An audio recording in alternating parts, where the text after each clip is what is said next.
With your first news at 10 Sports, here's JT Faribault. This afternoon, a special guest came to town and hosted a skill camp at Sanford Power. That special guest was former Minnesota linebacker Chad Greenway, who has spent all 11 of his professional years playing for the Vikings. Greenway was drafted by the Vikings in 2006 as the 17th overall pick. He spent his college career playing at the University of Iowa, where he was a second-team All-American and a two-time first-team All-Big Ten player.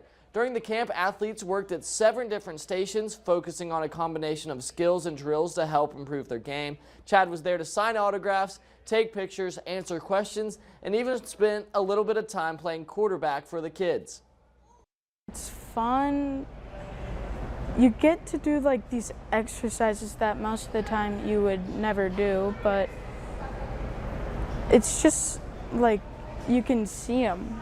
It's seeing an actual like Hall of Fame player. It's scary, but it's just having fun, really.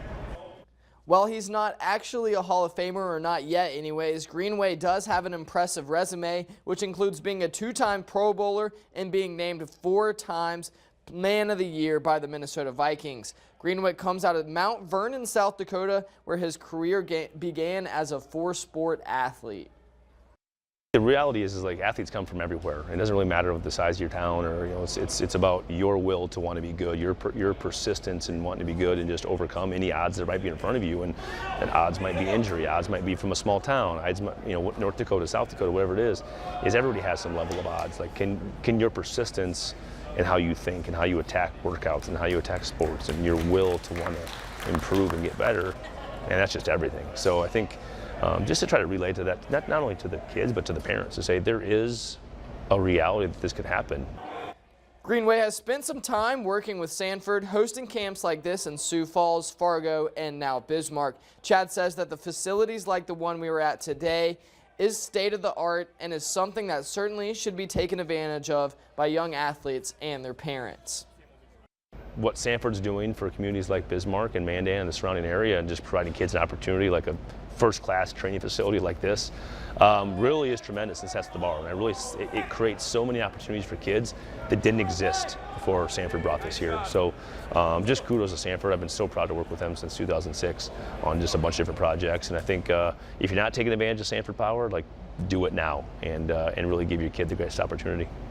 Greenway retired from the NFL in 2017 and still lives in the Twin Cities with his wife and 4 daughters.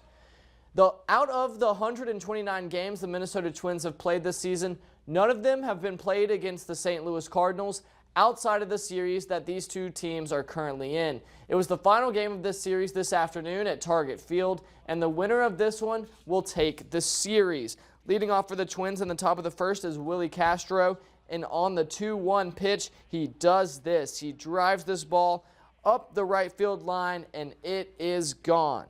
Now in the top of the 5th with 2 outs, Victor Scott is going to tie things up at 1 apiece with 1 swing of the bat. This one sails over the right field wall. Then in the bottom of the 8th, the Twins would take a 2-1 lead as Royce Lewis lines this ball into the wall in left center. Willie Castro will fly around third to beat the throw and give the Twins the lead. But the Cardinals would rally in the top of the 9th. A ground ball into left by Newt Barr brings around 2 runs, and that's what wins it. For the first time all year, the Twins lose, heading into the 8th, or after leading in the 8th inning. 3-2 is that final. And that's all I have for you for sports. Have a good work week.